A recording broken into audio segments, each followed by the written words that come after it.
Vautier a été gouverné ou dirigé par la série de la famille Vautier, une dynastie carougeoise, comme on les a appelés. Je vous présente donc Samuel Vautier, qui a été, comme je vous l'ai dit, le fondateur et l'initiateur de cette saga familiale, qui était donc serrurier à la base et qui va créer cette fabrique en 1829. Je ne vais pas vous parler de tous les personnages de cette famille, parce que sinon ce serait trop long, ils ont tous une biographie très riche. Ce que je peux vous dire par contre, c'est qu'ils ont tous fait de la politique, ils ont tous été actifs, en tout cas au niveau municipal, donc à Carouge. Certains ont été au Conseil d'État et certains encore au Grand Conseil. Donc voilà, on a vraiment des politiciens.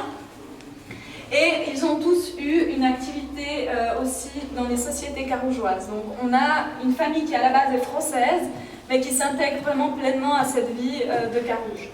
Je vais juste vous présenter 2-3 cas. Donc vous avez le plus célèbre, si on peut dire, des Vautier, qui est Moïse Vautier.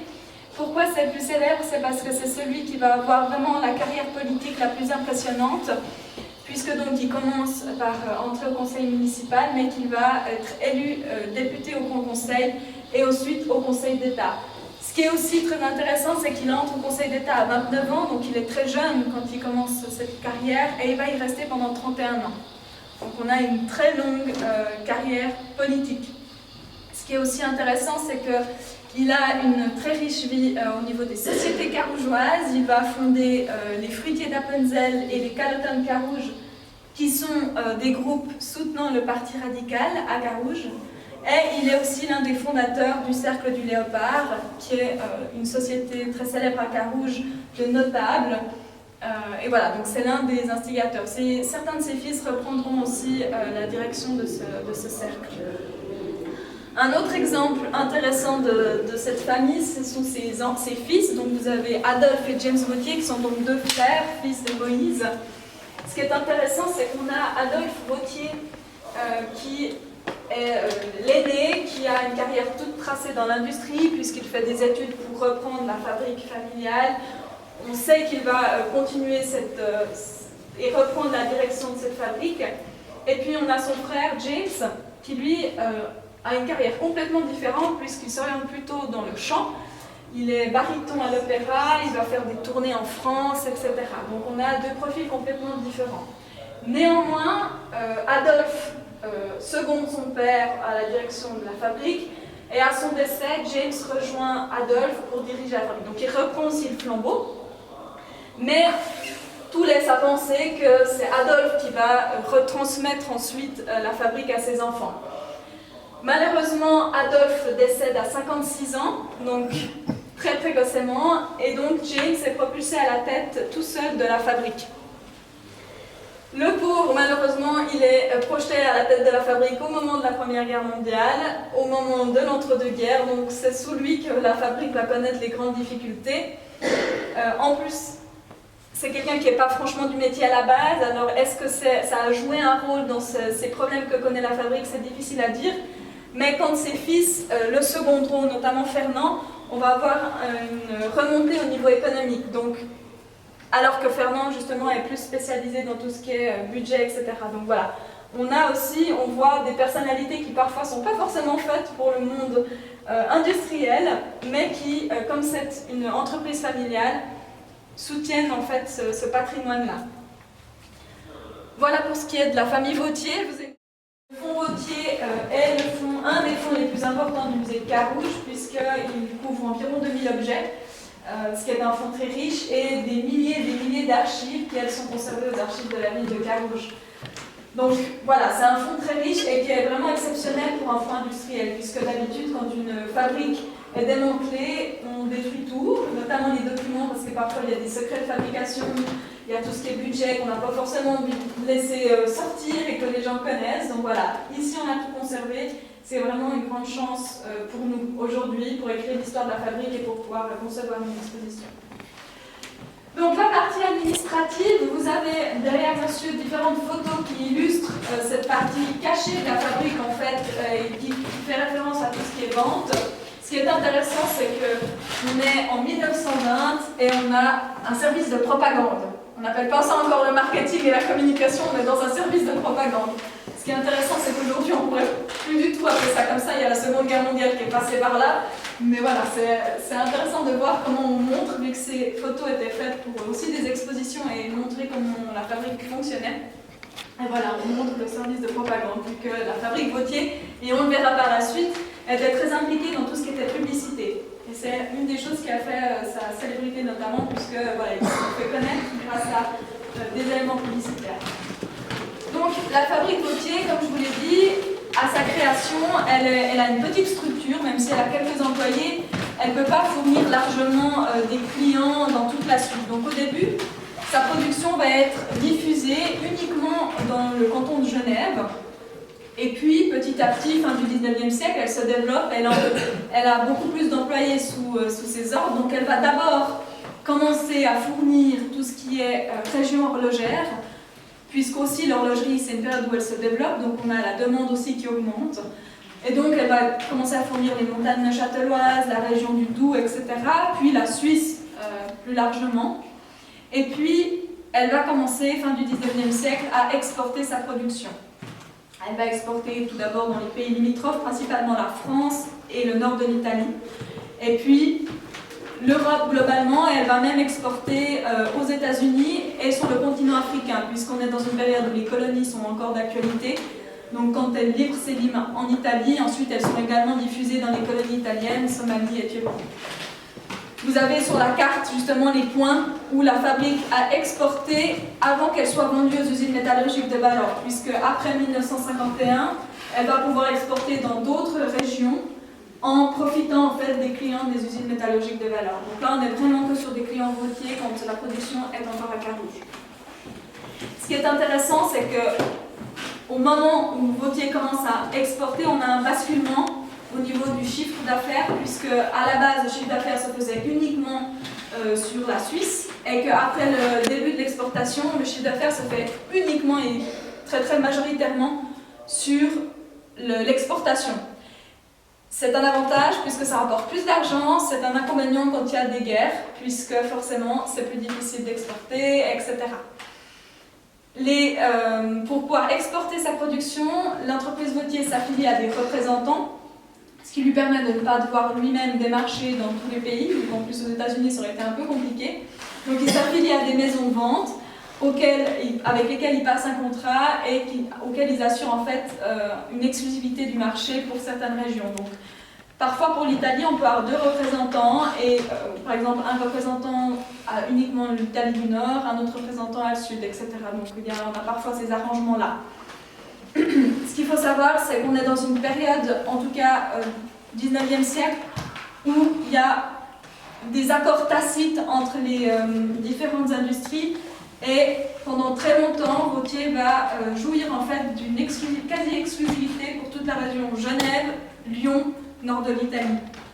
Donc ce qui lui assure en fait un revenu sans avoir à combattre la concurrence. Ce qui ne sera plus le cas après la Seconde Guerre mondiale, où là on a vraiment une concurrence très forte. Et ma foi, si on n'arrive pas à produire mieux que les autres, eh ben, on est perdu. Et c'est ce qui va mener ensuite Vauthier à sa perte. On a réussi, grâce aux collections du Musée d'art et d'histoire de Genève, à retrouver certains exemples de clients genevois de la fabrique Vauthier. Vous avez sur l'image et sur les deux lignes qui sont devant Louis Cotier, qui est donc un horloger carougeois, qui a utilisé des produits Vauthier. Vous avez également un autre exemple qui est une entreprise qui s'appelle Gay Frères, qui a produit des chaînes pour des bijoux et pour l'horlogerie. Et vous avez à droite un exemple qui est celui d'Étienne Biel, qui était un collectionneur de boîtes à musique, horloger de formation, et qui utilisait ces outils. Ce qui est intéressant, et que vous pouvez comparer après avec ce que nous allons voir des outils de notre collection, c'est que tous ces outils sont emmanchés, alors que tous nos outils à nous sont non emmanchés, vu qu'ils viennent de sortir de production et qu'ils n'ont pas été utilisés. Et ce qui est aussi intéressant, c'est que l'exemple des échoppes, elles ont été retaillées. C'est-à-dire que normalement, on a une échoppe qui fait plus de 10 cm, et ici, on a des échoppes de 5 cm, puisque à force d'être utilisées, il faut forcément redonner de les réaiguiser, et donc elles perdent en taille, et elles finissent par être toutes petites. Donc on voit l'utilisation de ces outils. Ce qui est aussi intéressant, c'est que dans les collections du Musée d'art et d'histoire, donc là, on n'a pas tous les outils Vauthier retrouvés, on en a juste un petit échantillon, mais on avait beaucoup et beaucoup plus de burin que de lime vautier. Et ils avaient plus de lime de Valorbe que de lime vautier. Donc on voit qu'on est dans des collections qui sont plus récentes, où la concurrence a commencé à prendre le pas et que Valorbe réussit à distancer en qualité, ou en tout cas en client, les limes vautier. Alors on se trouve ici dans la salle qui va traiter toujours d'une face cachée de la fabrique, mais qui parle cette fois de la production vraiment, et des ateliers. Donc comme je vous l'ai dit, quand ce vautier arrive à Carouge, il peut développer beaucoup mieux ses ateliers et donc son système de production. Vous retrouvez ici deux cadres illustrant les ateliers, cette fois-ci de la fabrique, avec suivant en fait le cheminement d'une lime. Je ne vais pas vous expliquer par toutes les phases par lesquelles passe une lime pour arriver de l'acier jusqu'à la lime taillée. Vous avez une vidéo qui l'illustre très bien, ainsi que le petit cadre qui se trouve à côté, qui montre en fait les différentes étapes. Mais pour produire une lime, il faut des matières premières, qui sont notamment l'acier, mais également des combustibles pour pouvoir ensuite forger la lime. Donc de l'acier, on forge, on donne la forme en fait à l'objet, et ensuite on va le tailler. Donc vous avez forcément des forges et forcément aussi des machines, ou alors des ustensiles pour tailler les limes. À la base, les limes sont taillées à la main, c'est-à-dire que l'acier est posé et qu'ensuite l'ouvrier, avec un ciseau et un marteau, incise la lame de la lime. Et puis, à partir de 1820, vous avez l'apparition des premières machines à tailler les limes. Donc vous avez un exemple ici. Ce n'est pas un exemple de 1820, c'est un exemple plus récent, puisqu'on voit que c'est une machine électrique, donc qui date du début du XXe siècle. Et donc le principe, c'est que l'on place la lime sur quelque chose qui bouge et qu'elle passe toujours comme ce qui se faisait à la main sous un ciseau qui est frappé par un marteau. Pardon. Donc la fabrique Vautier va bien évidemment avoir différentes machines. Vous en avez des illustrations ici. Et vous avez différentes machines qui permettent de tailler finement ou moins finement les lames des limes. Pour pouvoir produire, évidemment, cette production, il faut également des ouvriers. Donc, on a, comme je vous l'ai dit, 85 ouvriers à la fabrique Vautier à la fin du 19e siècle, mais on a un contingent qui varie en fonction des problèmes économiques ou alors des périodes où on a besoin de produire beaucoup.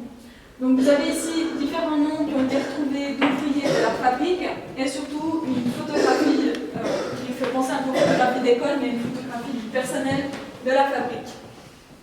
Ce qui est intéressant, c'est qu'on voit qu'on a des enfants à la fabrique Vautier, puisque la fabrique avait des apprentis et l'apprentissage pouvait débuter dès 14 ans à la fabrique Vautier. L'apprentissage durait 3 ans, pendant lesquels les apprentis étaient formés à la taille des limes, à la production des outils de précision, et ils étaient soumis au même régime qu'un employé normal. Donc, ils travaillaient aussi le samedi et ils n'avaient pas de congés payés.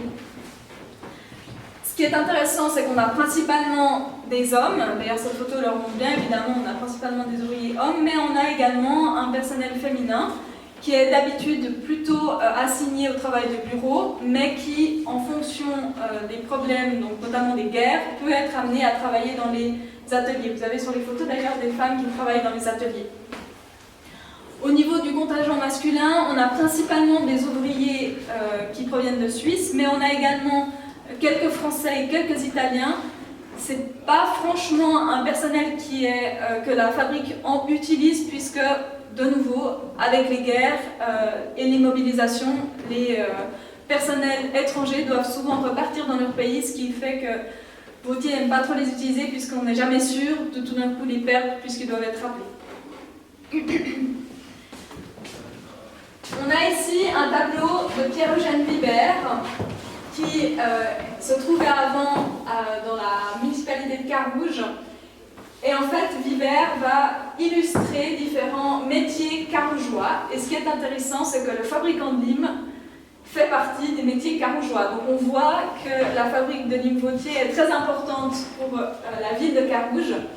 Et ce qui est intéressant, c'est qu'on voit ici qu'on est face à un forgeron, enfin on a un personnage habillé en forgeron qui tient une tenaille avec une lime qui vient de se faire tailler la soie, donc la queue de la lime, avec un marteau. Mais Le personnage qui est représenté à la base n'est pas du tout un ouvrier, puisqu'on est face à la représentation de Monsieur James Gauthier. Donc on voit que c'est en général comme ça. En fait, on utilise une personne pour l'horlogerie, par exemple. C'était Monsieur Cotier, le père de Louis Cotier, qui était représenté. Mais voilà, ça symbolise bien l'importance que la fabrique a pris au sein de la ville de Carouge. Pour vous montrer quand même un peu cette production de la fabrique, vous avez ici, si ça vous intéresse, je vous laisserai regarder après, tous les outils produits par la fabrique. Je vais vous en présenter deux, qui sont un peu symboliques de cette production. Donc le premier, c'est l'aiguisoir. Alors pourquoi il est symbolique? Puisque en fait, l'aiguisoir, c'est un outil qui sert à aiguiser les limes de couteau, qui est notamment utilisé par les bouchers, mais qui peut aussi être utilisé par tout le monde, puisque chez soi, on peut simplement aiguiser ses couteaux de cuisine.